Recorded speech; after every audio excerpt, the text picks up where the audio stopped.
Well, good morning, guys. So the new banners arrived, we are all happy and stuff. We pulled Dunhang, we pulled Black Swan. Although not all of us did. See, some pulled Bailu. That wouldn't be me, I pulled her a long time ago. But for people who did pull Bailu just recently, or pulled her before but are still doubting whether they should build her or not, well, today Not tomorrow! I'll give you a couple of reasons of why or why not you should build her, we'll test her out a little, and perhaps I can help you clear out your confusion a little bit. So without further ado, let's get into it. Okay, so maybe we can't compare Bailu to Oho, and maybe not even to Luocha, even though they are both 5 stars. Okay, now Bailu is not really comparable to Huohuo, definitely not to Huohuo, because she's the best abundance in the game. Recharging your energy, giving you attack boosts, I think crit boost too, or just damage boost. And she's not very comparable to Luocha because, well, he heals your characters to the max, he also cleanses them through his talent or whatever. And the biggest problem on Bailu is that she doesn't have any cleanse. Most of the healers do, I'm pretty sure every healer in the game does, even Natasha on her skill, Link does it through her ultimate, dispelling 1 debuff, and Bailu is the only one who doesn't have the cleanse. Now, I would assume the reason why she doesn't have a cleanse is because, well, she would be too broken. She would be something like Bronya of the Abundance if she did have it. Because really, aside from cleanse, I don't think she has anything bad in her kit, because I've tested her out,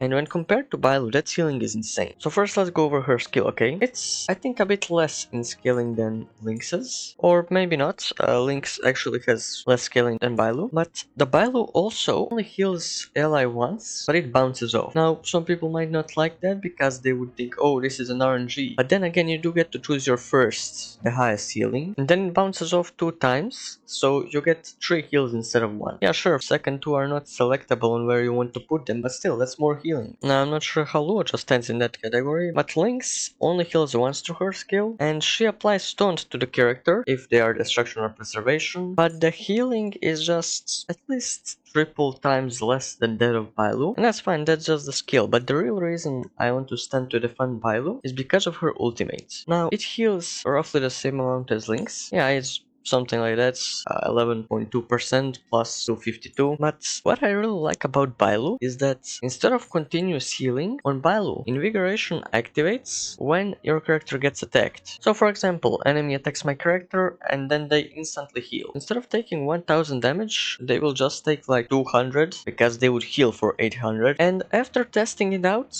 I gotta say, Invigoration just feels better. Because continuous healing, if you have 5 enemies, you get attacked 5 times and then you heal. Is your character even alive after those 5 times? Is your Tingyun gonna survive 5 brutal attacks from high level enemies? Maybe if you build a tank Tingyun, but usually no. Also, even though you really don't want your character dying in the first place, Resurrection can be quite useful. Although take what I'm saying with a grain of salt because I'm a Blade main, who very often messes up and, you know, kills my own character. But now let me just explain you visually what I was talking about.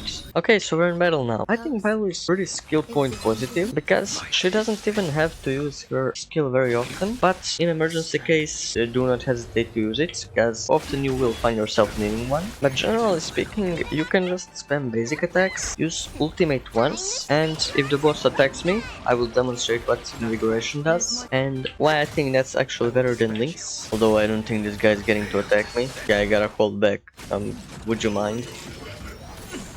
Okay, yeah, check that. He attacked and nothing happened to any of them. They all healed back to full, maybe even further. Now imagine that was some big boss, like, I don't know, Argenti, and then you had 4 of his flowers ready to attack. That wouldn't be quite nice, would it? The thing about Bailu is, her healing is the safe kind. She literally prevents your characters from dying, so she's basically half a preservation character. Because Invigoration feels really comfortable when you're playing against hard enemies, and you know, all of your characters about to die, but no, Invigoration scoops in and blocks all of the damage basically, so it's just like a shield. And even her resurrection, like, doesn't prevent a character from dying, it gets them up from dying, and yeah, it works only once, except if you have E6, but still, if you're a dumbass like me who will, you know, accidentally leave Blade on 1 HP, then even that one time would definitely be useful.